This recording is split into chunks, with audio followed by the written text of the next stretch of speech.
Hello, everyone, and welcome to the Journey Success Stories podcast. I'm Jennifer Sheffel, your host, and today we are welcomed to have Melanie Patterson. She is a woman business owner and founder, managing director of Integrity Global Logistics. Welcome, Melanie. Thank you, thank you, thank you, Jennifer. Thank you so much for having me. Oh, thank you for agreeing to come on and take some time out of your busy day. Absolutely, for sure. So today we're going to be, of course, talking about her wonderful journey to business ownership and how she got to where she's at. But of course, those challenges that she's experienced along the way and the best practices. So much so that she has some really cool things in the pipeline, and I can't wait for her to share with all of you. Now, if this is your first time to the show, definitely like and subscribe because we want you to get notifications when we have new conversations just like this one drop. So you can, of course, tune in each and every time. So, Melanie, welcome to the show and thank you so much for being here. I would love for you to tell us a little bit about you and how you got to where you are today. Yeah, so Melanie Patterson, founder, managing director of Integrity Global Logistics, Integrity Transit Company, and Team Integrity Knowledge Center.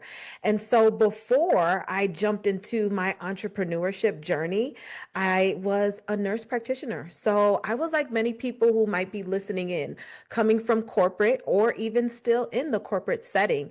And so although I loved being a nurse, I was ER trauma. Shout out to all of those first responders and those ER nurses. I worked in the industry for about 7 years, and I was met with not only burnout, but missing Christmas morning, missing Thanksgiving with the kiddos, right? And so I said, what would it look like if I jump into entrepreneurship full time? And I have to be honest, I got to be completely honest. I did have a little bit of a portfolio. And so I was like, what would it look like to kind of manage that full time and walk away? I said, let's do it. I bet it on myself and I jumped into entrepreneurship full time. I had a friend of the family that said, look into transportation. And I looked into it and I was like, oh, heck no. Oh, no, absolutely not. The risk, right? And my job is to mitigate risk as an investor, as a business owner. And I'm like, it's just too risky. The semi trucks, the heavy machinery, the drivers, accidents. Well, here we are. A proud owner, fleet owner, business owner, working in the space. But one thing that I discovered, Jennifer, was it was highly saturated and competitive. Yeah, And so I was like, how am I going to scale this bad boy? Right. I've owned various different kinds of businesses. I worked in the medical field, but now here we are almost 10 years later. I was new to transportation, right. logistics, global supply chain.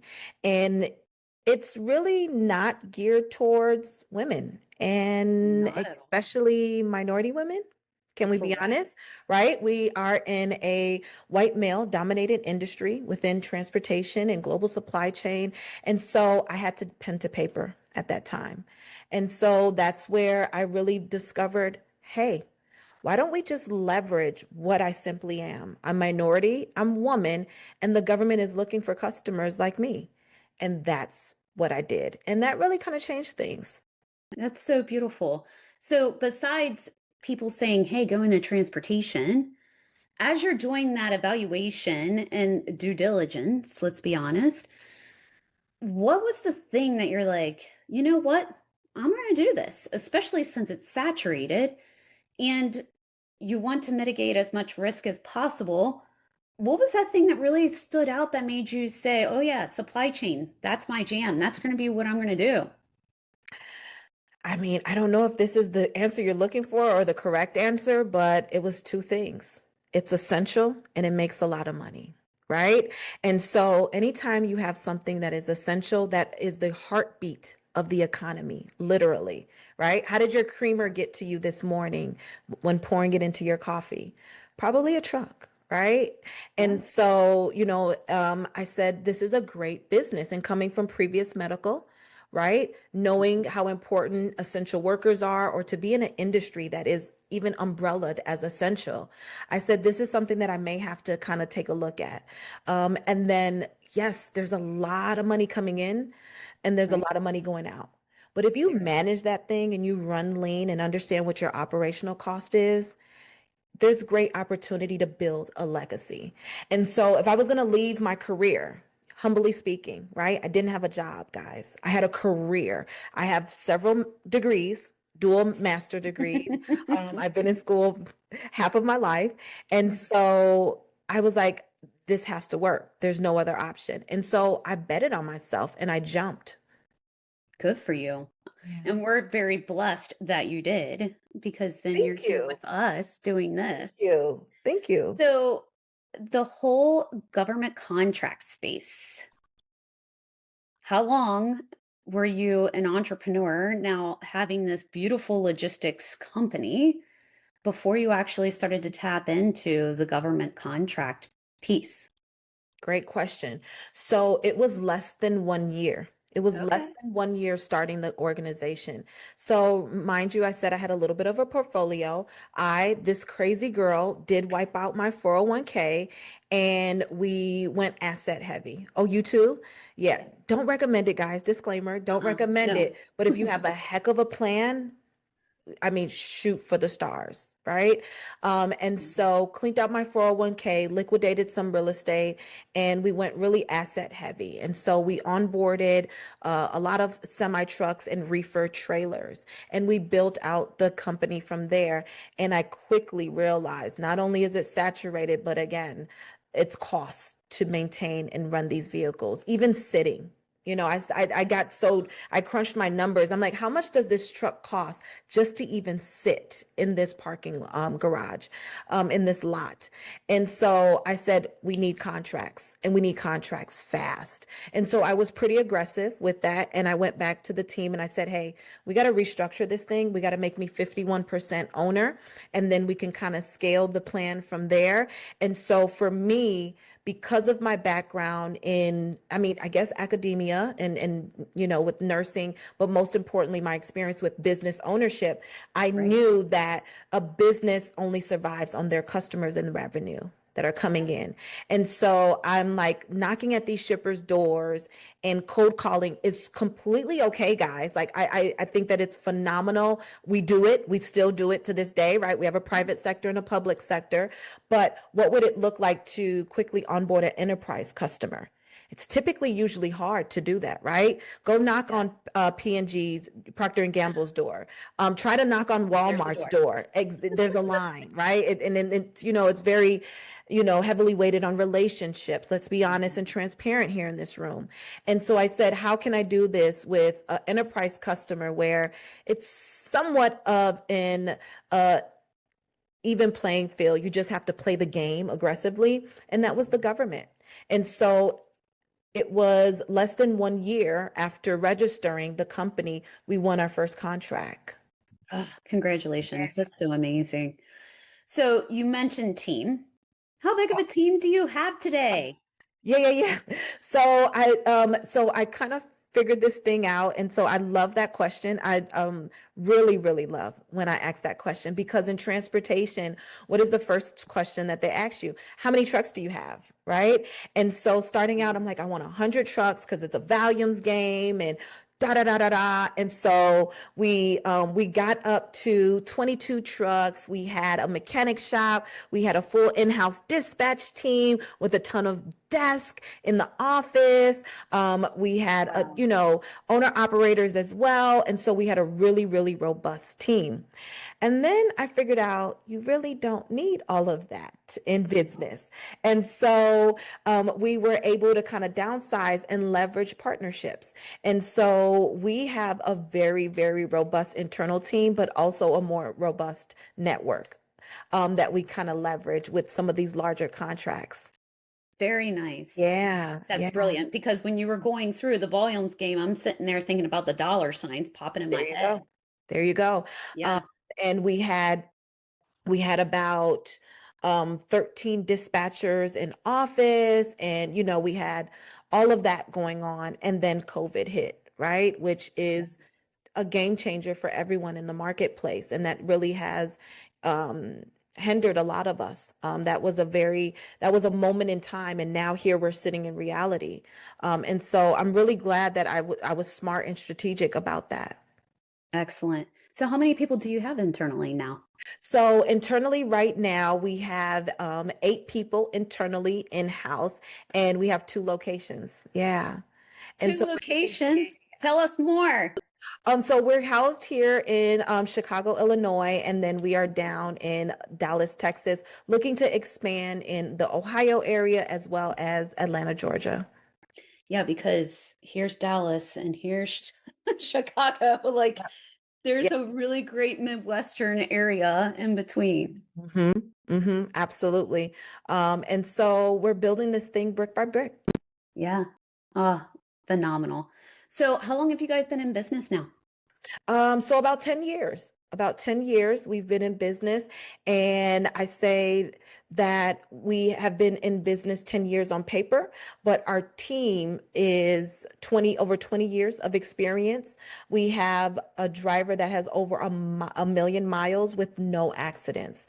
So we're really proud on the foundation that we've built upon as well, because as you know, you're only as strong as your team. You're only as strong as your team. Yes. And Yes. so another question, Jennifer, that I get asked often, do you have your CDLs? Nope. I should. Nor should you as the business owner. Oh, there you go. Right. Yes. And so nor should I, or nor will I, or nor do I ever have the desire to, because that's not my strong point in this empire, right? That's why you have people you have. Yes, we have a team. And so we really are proud. We call ourselves Team Integrity, Integrity Transit Company, Integrity Global Logistics. And so Team Integrity is just that. We are a team full of integrity, eager and hungry and ready to execute. So here's a fun question for you. As a business owner, what is something that the business has really gifted you to be able to do that you otherwise may not have had the opportunity to do? Well, that's a great question. I would say that this business has allowed us to feel, most importantly, essential. I keep hitting on that because it's true, right? That's true. Um, but more than that, on a deeper level, I've sat back and I've witnessed a lot of our team members be able to purchase their own truck, for them to be able to pay for their wedding, to buy their own first home, to send their children to college. And that is just for me as a leader, as an executive, as a servant, most importantly. That is just so rewarding to me. And that is what keeps me in this industry, because this shit ain't easy. Excuse me. No, Right? no, So, no, it's yeah, true. we're talking about this glamorous side of things, but Mm. this is not a very easy industry. Quite frankly, pretty tough. And if you can make it in this particular industry, you can make it in any industry. And so that's one of the most rewarding things. And then also too, on the other side of that is what came to me is we're currently on a government contract. So the government is an enterprise customer. You start with one and then you grow your business Right. around that customer, right? So we have semi trucks, we have, now you branch off into warehousing. And then now we've just opened up an additional vertical for LTL, courier services, right? And so we are on a very rewarding project where we deliver pharmaceuticals to those who are going blind and that are orphans or ward of the state. And so you and I know who our mother and father are. You and I were born normal, so to speak. And so, unfortunately, not everyone is blessed with that opportunity.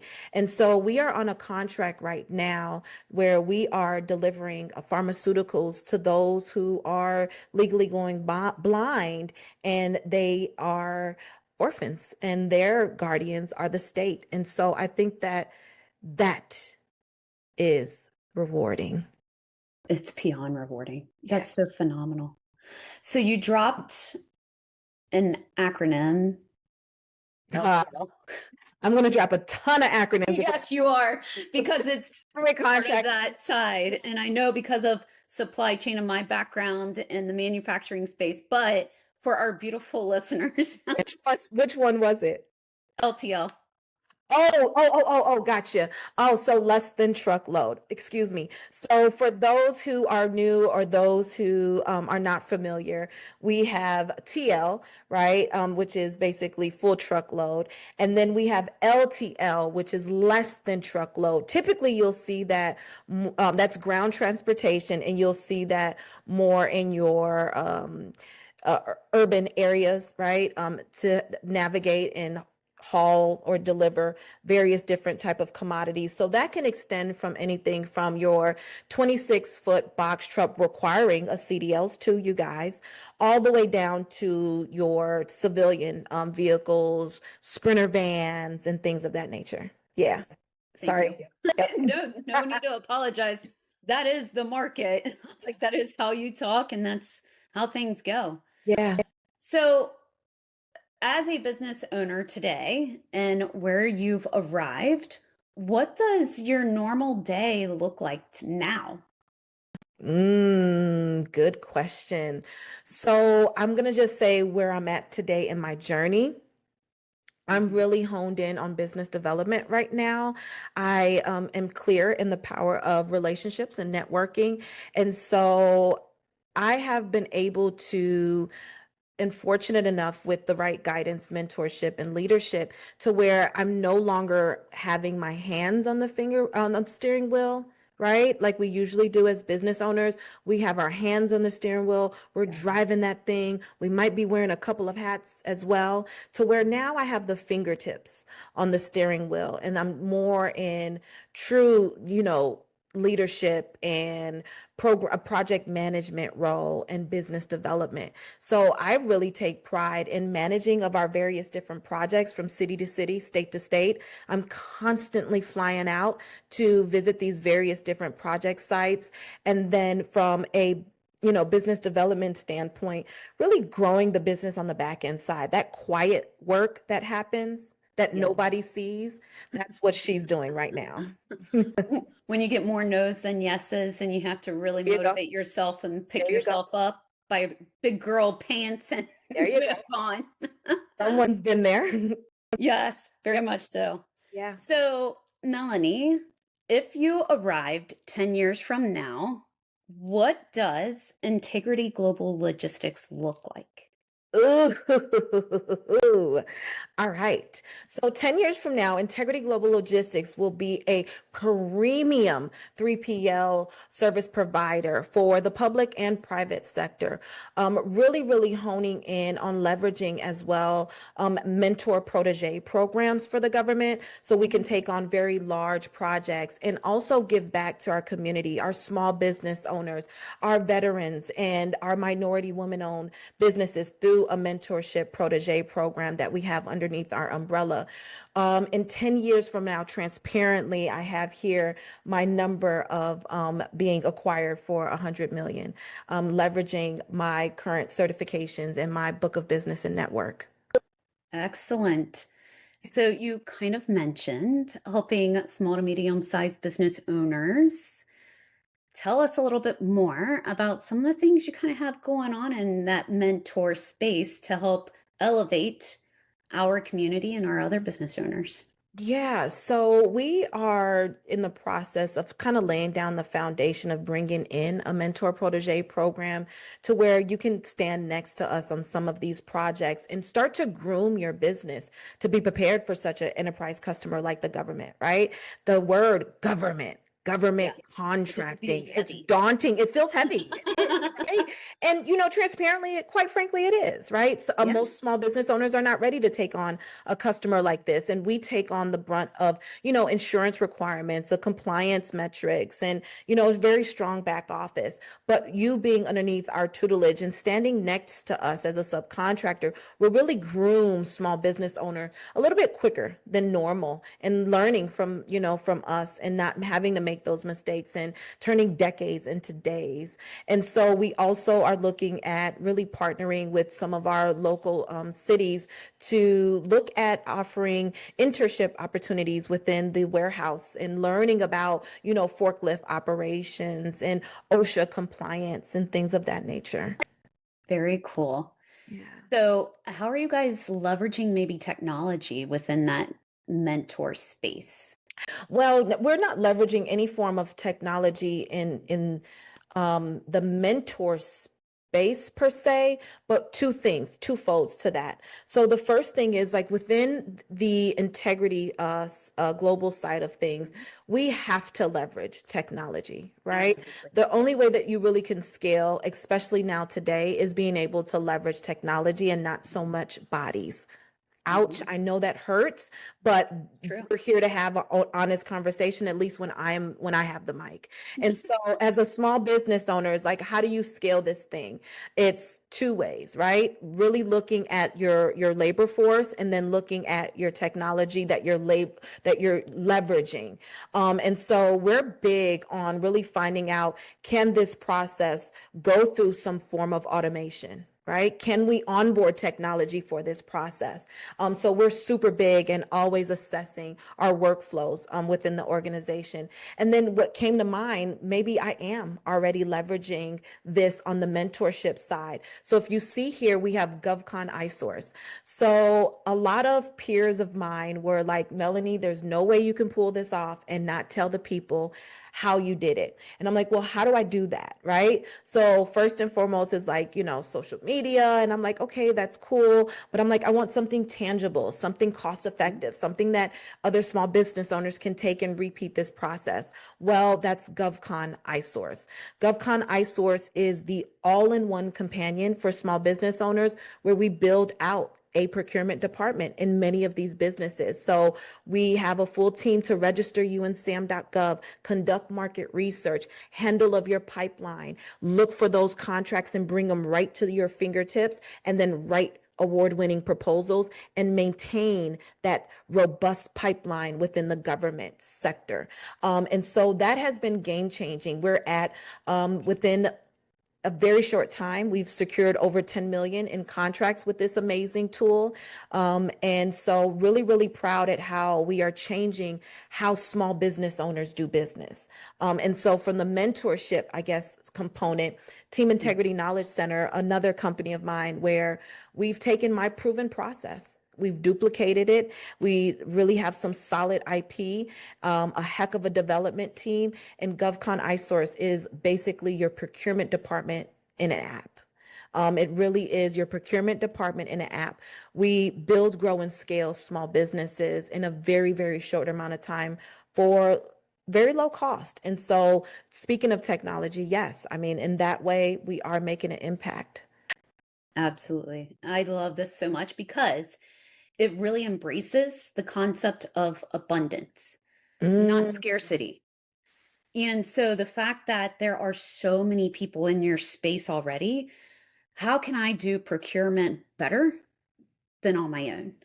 yeah, And how can I make sure that I can leverage something to make myself bigger than what I am today? absolutely. That's what it's all about. Yeah. Absolutely. Yeah, So very thank well you. said. I think procurement is not an easy task to take on, No. but it's a must, right? We Oh, yes. must have a business development, a robust RFQ, RFP department. Yes. That's how we grow the Yes. business. And paired with technology now today, you are really able to streamline that process. You're able to even pump out more competitive and articulate, more knowledge heavy RFPs, so to speak, than what we used to in the past. And so I think it's important too for you to run towards technology right now. Yes, very much so. All right. So, knowing where you want to be 10 years from now, what would you say is maybe the number one challenge that might hold you back a little bit, or that opportunity that you need to run right through in order to achieve that 10-year plan? I would say me. Yeah. just being in my own way, transparently. I think that that will be the only thing that gets in my way, no matter what is taking place, no matter what is happening. Of course, we have before us an administration and things that are taking place that some are a fan of and some are not a fan of. But one thing I will tell you is this is business, and the government will never close their doors. They will never file for bankruptcy. They will never stop spending because they have to spend. And if you just follow the data and look at the numbers, the government spends every single year and they increase their spend every single year. Why not make them a customer? And so anything to do with fear or preventing the empire from reaching its full potential, I would say would have to be with leadership. And I'm the head of this ship right now, and I would say it would start with me. That is phenomenal. Yeah. So, how do you address yourself with mindset so that Mm. then you don't get in your own way? Mindset is everything today. Mindset is where you start, right? A lot of people are like, new year, new me, let me get on the treadmill, let me do this diet, right? For 6 months. Let's start on your mindset. Okay, let's start there. Okay, girls, let's really, really hone in on what is this doing? Because Yes. nothing else will flow, right? Until you get that mindset together. And so the power of mindset and manifestation is powerful. It's Yes. scary. I dare you to get uncomfortable and start to manifest and build and grow your mindset because the opportunities are here. We have to go and execute. For me, I'm not sure about you. I wasn't born into it, right? So I don't Mm. have a silver spoon. I'm not a hedge Nope. fund baby. Nothing was really handed. And so we got to get this thing out the mud. And so we must step into this with a very, very strong mindset. Number one, knowing what's possible. Number two, understanding your value. And the most important one is executing. Yes. Well said. Every day I start my morning with a walking meditation so that then it's all positive, gratitude. And Mhm. by the way, one of these books, I don't know which, is Think Big and Grow Rich. Yep. Yep. I got that one too. You have to. You have to. That's a must read. Yeah. Oh, yeah. Read twice too, depending on where you're at in your journey. I think that that book you have to read twice for sure. Well, and to that great point, you probably need to reread it for each season that Oh, you have as a business owner I like. because you're going to grow and you're going to still hit a ceiling.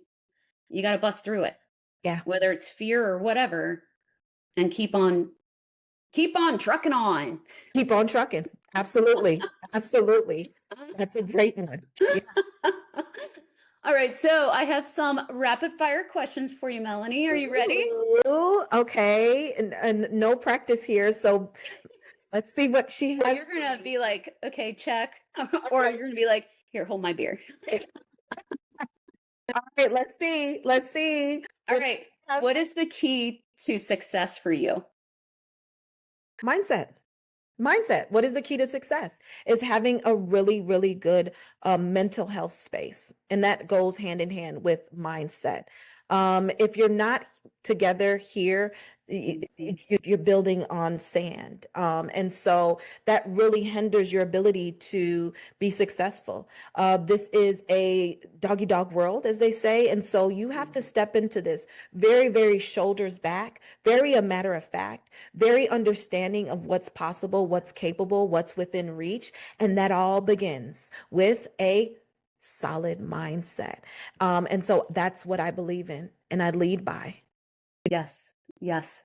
Well said. Thank you. All right. What is your one piece of advice that you would give to other business owners? Hurry up and fail. Hurry up. Get started. Hurry up and bump your head and fall and trip and make the mistakes so you'll never do it again and you just move on, right? It's a moment in time, guys. It's a part of the journey. You're supposed to fail, right? What are the greatest lessons? When you embarrass yourself, when you fail miserably, right? Get out there, hurry up. and get back on that thing and ride to the sunset. A lot of people are waiting on perfection. Yeah. And that's there's just no such thing within entrepreneurship, right? It's build it, launch it, fix it later, right? Yes. Build it, launch it, fix it later. Fail fast. Fail fast. I said it. Fail fast. And so that would be my number one advice. Excellent. All right. What is a book or a podcast that you're reading or listening to right now? Ooh, okay. So a book that I am reading right now. So I have two. So I have Game Changers for Government Contractors. This one was a game changer. This really helped me to understand the federal marketplace. And then it broke down things that I really just didn't understand from a higher level. And then, of course, a classic, you guys, we have Atomic Habits by James Clear. I'm a super, super fan of Donald Miller. Anything Donald Miller. Hopefully, one day I'll see you in person and I'll come see you. But I'm just a fan of Donald Miller. And then I got to shout out my girl, Cody Sanchez. I don't know. I just feel like she's like my friend in my head, and she just has a really, really amazing podcast that really touches on the realistic side of business ownership and things of that nature and what that looks like. And so that's what I got for you. That's excellent. It's so good. Yeah, yeah, yeah. All right. So here's a fun question for you. If you had a little bit of magic dust that you could sprinkle on a part of the business, what one spot would it be? Okay. So you said magical, so I could dream, right? Absolutely. Dream big, baby. Okay. So if I had the like the sprinkle fairy, like anything is possible dust, I would have a department that personally knows and controls contracting officers and stakeholders, and they would just easily, seamlessly approve every contract that we lay across their desk. I love that one. But that makes your BDM role go away because it's like, Yeah, check. yeah, that does. But I'm okay with that. I'm okay. You can be laying out on the beach because you can be like, hey, I did that. Yeah, yeah. We would just have a procurement department that is just like super cool buddies, friends with all stakeholders and decision makers and contracting officers and program managers. And every contract that comes across their desk from us is just like, no problem, no problem. Oh, there's integrity people. They're Yep, so full of integrity. yep. So if I had to dream, that would be it. That's wonderful. Thank you. All right. So before we get to the final question of the day, share with our audience how they can get in touch with you and connect with you and get to know more about you all. Yeah, absolutely. So Melanie Patterson on all social media platforms. So LinkedIn is Melanie Patterson, Facebook is Melanie Patterson, and Instagram is Melanie Patterson _ CEO. Integrity Global Logistics everywhere. Team Integrity Knowledge Center everywhere. And then just yeah, reach out. YouTube, Melanie Patterson on YouTube, all of those good things. Excellent. Yeah. So, what is most inspiring to you today? Service. So right now I'm in the space of serving, and that just inspires me because simply I'm able. Just to be able to serve is so inspiring. I have a little bit of a testimony. Wasn't the perfect student, didn't come from, the white picket fence and the beautiful background. And so I'm here. And so it's just inspires me that I am able to even be here to serve. And so I just want to serve. The piece that I love the most about that one is how we met, Yep. because we met through more of a serving Yep. nonprofit space that brought us together regarding supply chain within our region and really lifting up these beautiful humans that are our future of students. And what else can we do? Yeah. what's more rewarding. And as we have walked through life and have been blessed, I think that that should be passed along. Absolutely. Yeah. All right, I'm going to throw in one more question just because I'm being selfish. Shoot. How can we help you, or what could we do to really get you to that next level, or yeah, promote you even more? Um, I'm really, really open to partnership opportunities and what that would look like. I know that in this space, it's heavily weighted on relationships. And so I want to Mhm. throw myself out there. I would like to say Melanie Patterson with Integrity Global Logistics is open to partnerships and would love, love, love to build a relationship off of integrity Excellent. With other logistic companies, or with is it other logistic providers, perfect? other shippers and manufacturers is really where we are looking to make relationships, and we are opening up a agent division. And so any solid agents with great morals, ethics, values, integrity, great book of business, we would welcome standing next to them. Excellent. Yeah. All right. Well, this was a wonderful conversation. Again, thank you for taking the time out of your busy day to be here with us. Yes. So much gratitude, and I so appreciate you. Thank you. Thank you so much for inviting me. So, of course, I encourage all of you who are watching, don't forget to like and subscribe. Actually, I'm wondering, why have you not yet if you haven't? Because you need to come back to this conversation, listen to it again and again. And our friends that are logistic owners need to meet Melanie. So I'm encouraging all of you to span across and really make those connections for all of us. So, of course, thanks to all of you who joined, and a special thank you again to Melanie Patterson and sharing her story and how she got from a nurse practitioner to owning a logistics company. I love it. Absolutely. Thank you so much. Thank you.